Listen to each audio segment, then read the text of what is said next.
శ్రీ విద్యా ఛానల్కి స్వాగతం అండి. అయితే చాలామంది స్వామి యూట్యూబ్లో ఎక్కడ చూసినా దశమహావిద్యల గురించి ఎక్కువ వీడియోస్ మనకి కనపడతా ఉన్నాయి. అసలు దశమహావిద్యలు ఎలా ఆవిర్భావం చెందింది, అసలు దశమహావిద్యలు అంటే ఎవరు, మనం గృహస్థాశ్రమంలో దీన్ని అందరూ ఇంట్లో పూజించవచ్చా ఈ రూపాలని అడుగుతున్నారు. చక్కగా ఈ వీడియోలో అన్ని సందేహాలకి నివృత్తి చేయబోతున్నాను తల్లి.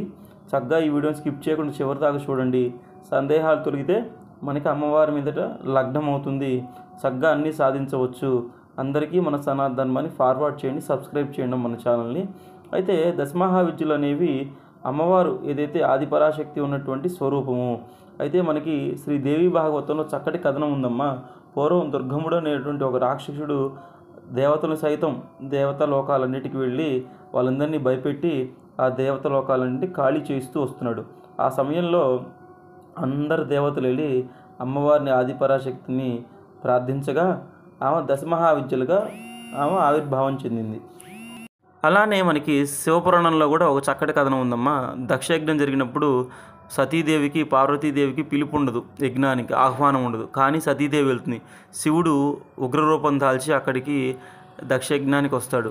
అక్కడ పరాభవం చెందిన సతీదేవి చాలా తీవ్ర వేదనతో ఉన్నప్పుడు శివుడు ప్రళయతాండవం చేస్తాడు. అదే సమయంలో అమ్మవారు కూడా దానికి అడ్డుకొనడానికి ప్రళయతాండవం చేస్తుంది. ఆ భయంకరమైనటువంటి ఆ కరాళ ఇదిలో చక్కగా మనకి ఈ దశమహావిద్యలు ఉద్భవించినాయని అక్కడ ఒక కథనం ఏర్పడుతుంది.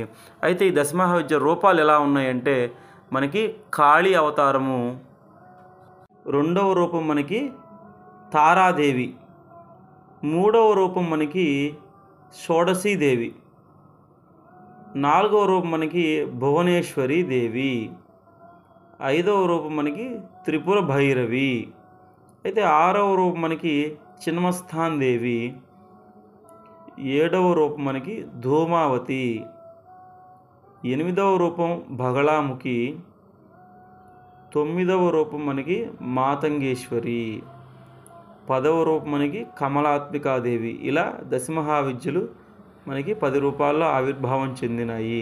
అయితే నెక్స్ట్ వీడియోలో ఒక్కొక్క దేవత ఎవరు పూజించవచ్చు దాని ఐహిత్యం గురించి వస్తుంది.